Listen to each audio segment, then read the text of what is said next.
Now, the high voltage election campaign here in Maharashtra is drawn to a close.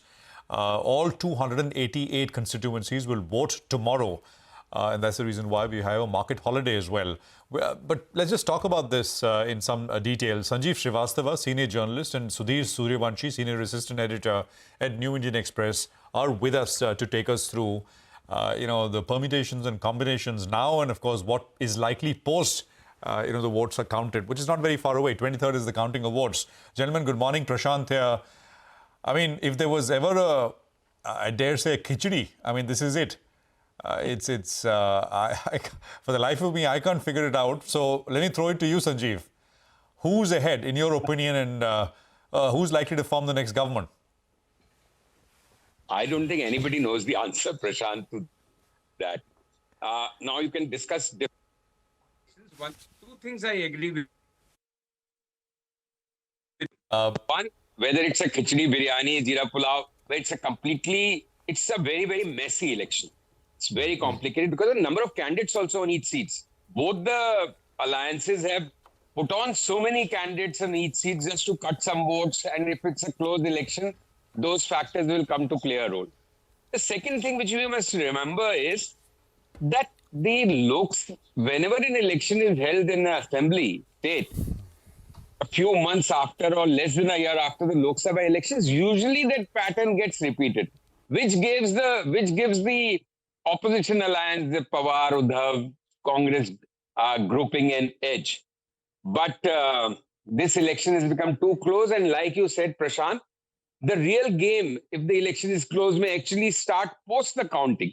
Because nobody is, except for the BJP and Congress, you can't claim with any degree of certainty that these people are going to stay where they are. So what happens post-elections will be as interesting if the election becomes a close contest, if the results indicate a kind of anything is possible scenario. So sorry for confusing the viewers and you, because I think everybody is just waiting for the coin to fall and then see whether it's heads, tails, or what is the outcome. I mean, that is not the ideal situation, right? From a voter perspective, I mean, you vote for somebody, and then, I mean, you don't know, which side your vote gets counted in. But yeah, you're right, absolutely right. And I don't think you confuse the issue any more than it is already. So I won't ask you like I do for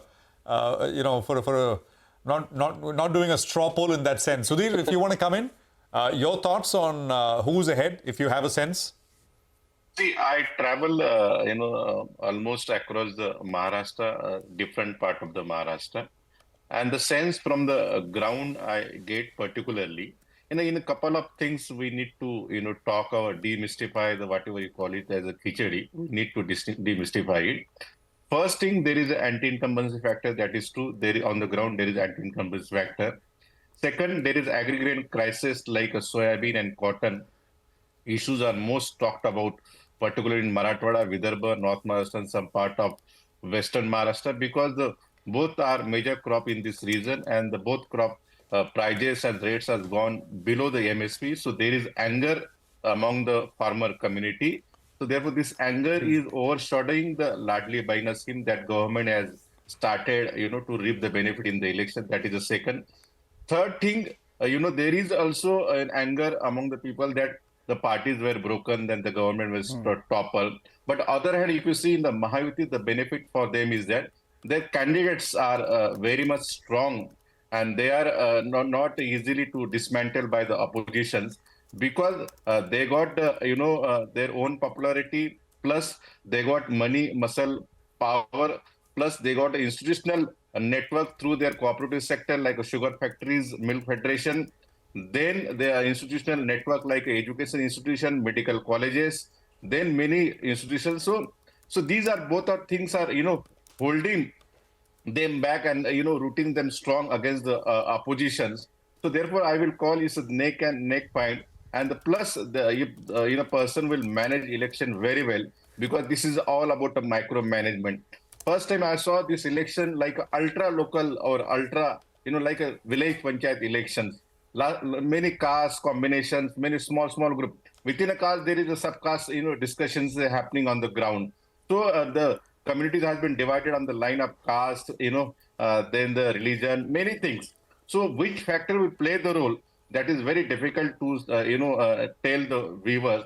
But certainly I can see, the numbers will be very sticky this side or that side, and the independence likely to spell the spoil, particularly Vanchit Bahujan Agadi and the MIM for the Mahavikas Agadi. And other side, MNS Raj Thakre, he has also filtered 140 something odd candidates. And these candidates are on the ground. I saw they are damaging the Eknath Shinde in a big way, because Shinde and the Thakre and the BJP, they share the same kind of vote bank.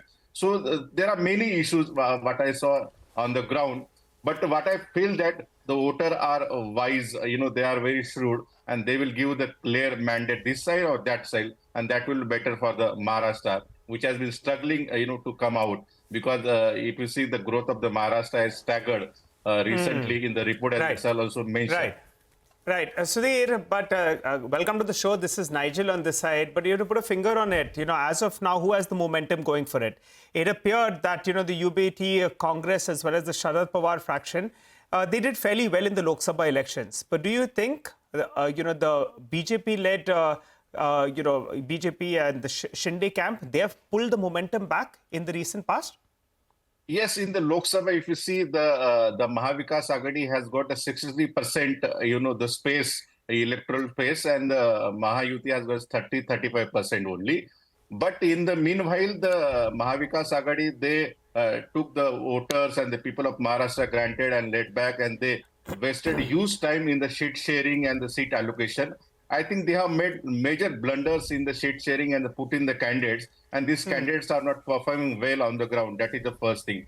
Second thing, if you see, reason-wise, because Maharashtra is like Europe, state within the state. What Vidarbha thinks, that is not necessary that, coastal, Konkan, that is a coastal area will think.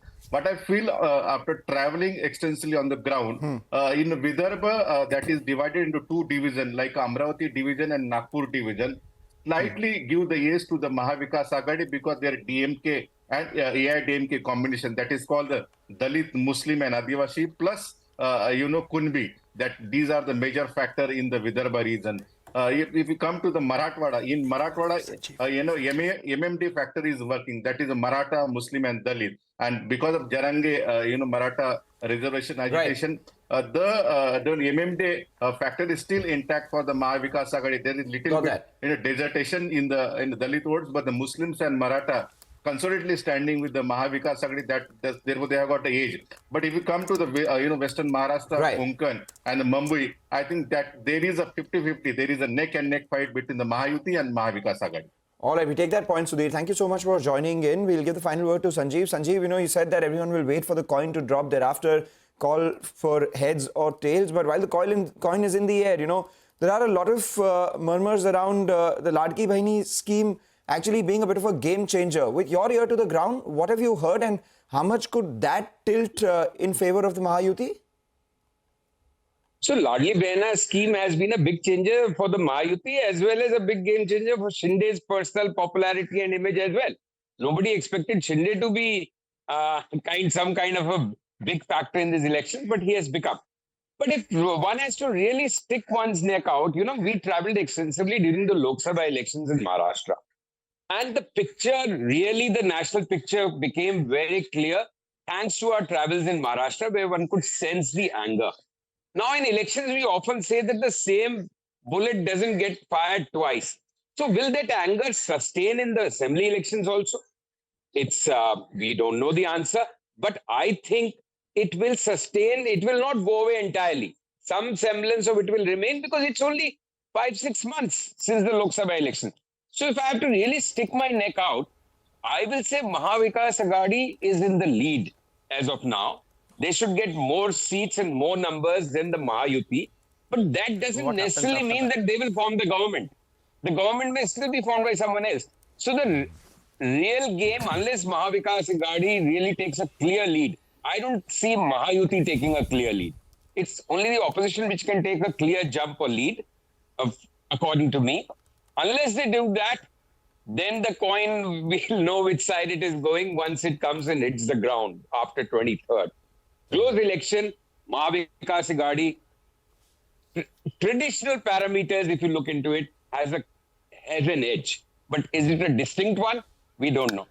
And you need a distinct one to be absolutely sure that, the one with greater seats will form the government. Unpredictable election, but I think the only thing even more unpredictable, or I don't know, I don't want to say unreliable, are exit polls, which we will get tomorrow. Yeah. And So exit polls now, Prashant, sorry to say, they have become some kind of a, well, I also don't want to call them a joke, but it has become totally unreliable. Yeah. And that's tomorrow evening. And, markets will be trading. So we get the polls tomorrow evening. You'll have 2 days of trading, Thursday, Friday, and then on Saturday you have the counting. So my question to you, Prashant, will markets react to exit polls? They shouldn't, right? As we are saying, as I said, look at what happened in Lok Sabha elections, right? Exit polls came that weekend. Yes. Monday markets jumped. The actual results came on Tuesday. Complete reversal. But Haryana proved them so wrong. Lok Sabha was so wrong. So the markets would discount the exit polls. Even the US elections, or no? US. Well, there as well, the pollsters got it wrong. So, I think, I don't think, I think the markets will discount and wait for the actual results. But in any case, as both of you said, it's going to be, in that sense, Sudhir did say perhaps voters will put one side clearly in the lead. We'll see. But you're saying it's going to be closer. It's not going to be that big a sort of difference. So we'll have to wait and watch. And we'll probably chat once again on Thursday morning once we have those exit poll results. Thank you very much, Sanjeev and Sudhir, for joining us here with that perspective. Thanks indeed.